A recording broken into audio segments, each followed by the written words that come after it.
хушбахтона ҳамаи парвозҳо қатъ намегарданд. раиси вилояти суғд дар ҷанбасти қариб 3 ҳафтаи даъвати тирамоҳии навазкарон касе ки билет мехарад чек шароӣ кунад ва даромада ҷавоб метиҳанд. ҳатман билетҳои ҳаматона рӯй мекунанд. ширкати шифофармо барои шумо дороҳои безарар ва фоидаоварро тавсия медиҳад. миноксидил барои зиёд кардани риш ва мӯи сар, эпимедиумная паста барои зиёд кардани қувваи мард, инчунин доруҳо барои сангу намаки гурдаро нест кардан ва доруҳо барои фарбеҳ ё хароб кардан ва инчунин доруҳо барои нест кардани простатит. ҳатман аз номи канали мо муроҷиат кунед, тахфиф карда мешавад. рақамҳо дар рӯи экран. ассалому алайкум ба ҳама тамошобинони барномаҳои канали юрист тиҷаи барномаҳои Сорбон Сафаров. тамошобинони азиз, видеоро то охирша тамошо кунед, ҳатман дастгирӣ кардана фаромӯш накунед. як ахбороти нав баҳри шумо ва дар идомаи барнома комментарияҳоро мехонем. сафорати Федератсияи Россия дар Ҷумҳурии Тоҷикистон сафарбарсозии муҳоҷирон ба артишро рад кард.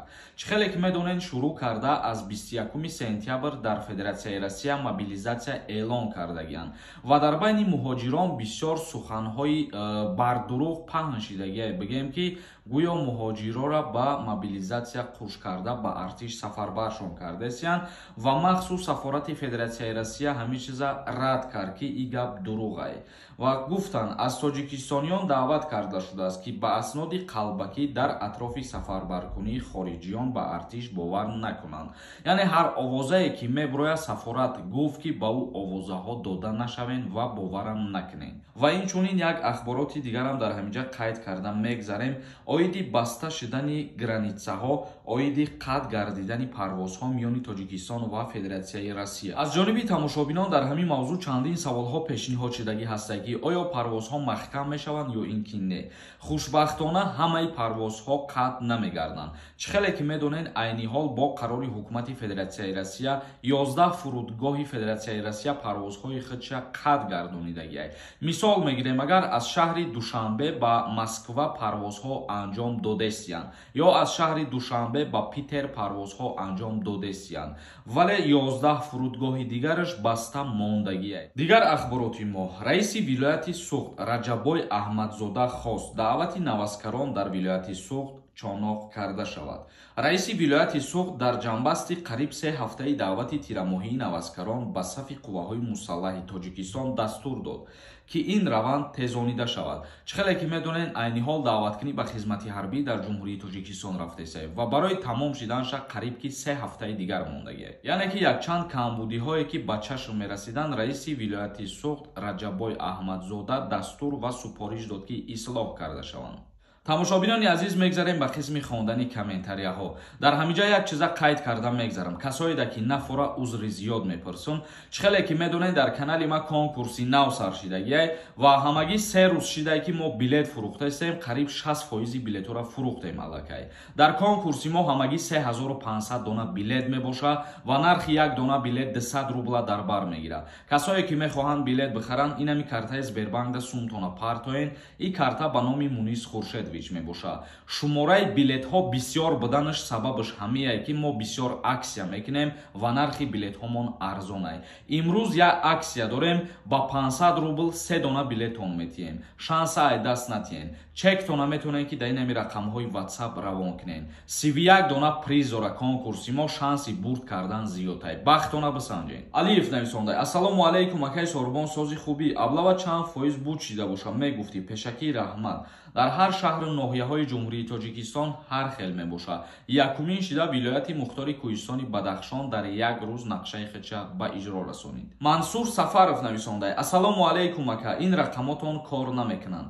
рақамҳое ки оиди конкурс мондагием, касе ки билет мехарад чек шароӣ кунад ва даромада ҷавоб метиҳанд. ҳатман хавотир нашен шумо, просто одам бисёр менависад, сари вақт успед намекунанд. бе ягон ташвиш билетҳои ҳаматона рӯй мекунанд. Муслима нависонда: ассалому алайкум, мегуфтед ки ма патент дорам, лекин ноябрда тамом мешавад, яъне ки 1 сол мешавад. барои ҳамин ма граница гузарам, хидма гости менависам, баъд метавонам ки ҳар 3 моҳ гузаштан гирам, ай граница гости кадан гирам. дар ҳолате ки ту ай граница меброй ва аз сари нав даромаданӣ мешавад гости қатӣ, 3 моҳ ҳақ дорӣ ки бигарди дар Россия ва баъде ки аз Федератсияи Россия берун меброй, бо баъди 3 моҳ ҳақ дорӣ ки ай сар бидрои Россия. дамгир нависондай ака барои чӣ баъд сурати муҳоҷироро мемонӣ бахшиши зиёду илтимос ака ихелӣ накун барое ки 98% протсесси барномаҳои ма барои муҳоҷиро тааллуқ дорад ва ҳар суратеро ки ман мемонам вобаста ба ҳамон мавзӯи мегуфтагӣ мемонам вибр карда. Раҳимов нависондай салом бародар 2 сол шидаи документ надорам граница гузаштан метавонам дар ҳолати граница гузаштан агар ягон монеагӣ яъне ки рейда на ғалтӣ ба вуҷуд наёя монеагӣ бале метавонӣ гузашта вале то 2 сол аллакай беҳуҷҷат гузаштагӣ и худаш як қонуншиканӣ ба ҳисоб меравад.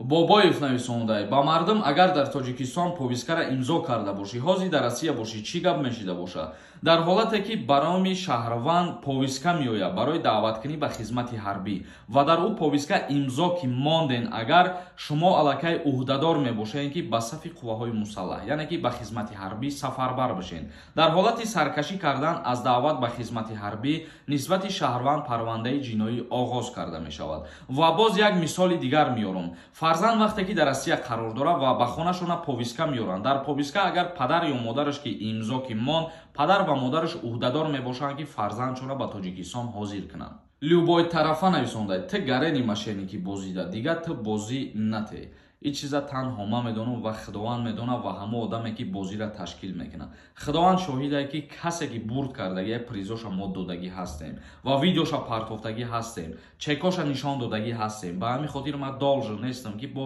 дар ҳар як видеом оиди ин масъала суҳбат кунам як бор чизе буд нишон додем тамом ба ҳамин хотир бовар ки намекунен бозӣ накунен ин бозия ё бой метӣ ё бурд мекунӣ ҳамаи шумо агар ки бубрен магарам ки мо кисаи худмон пул додан бигирем ӯ вақт миллионер бошем агар.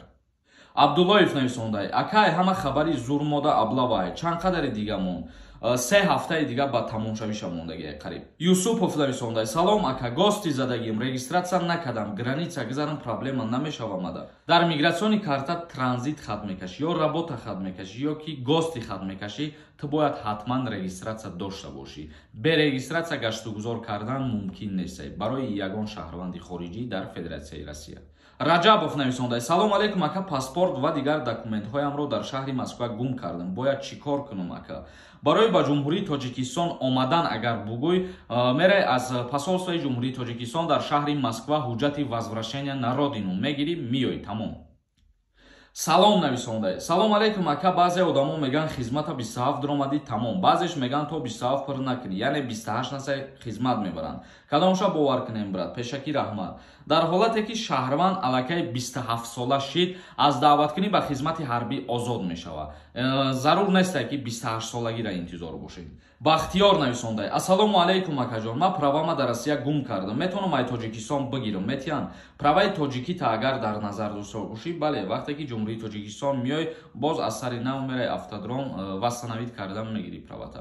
Тамошобинони азиз ба ҳамин барномаи имрӯзаро ҷамъбаст мекунем то барномаҳои дигар худованд ҳамаи мо шуморо нигаҳбон бошад.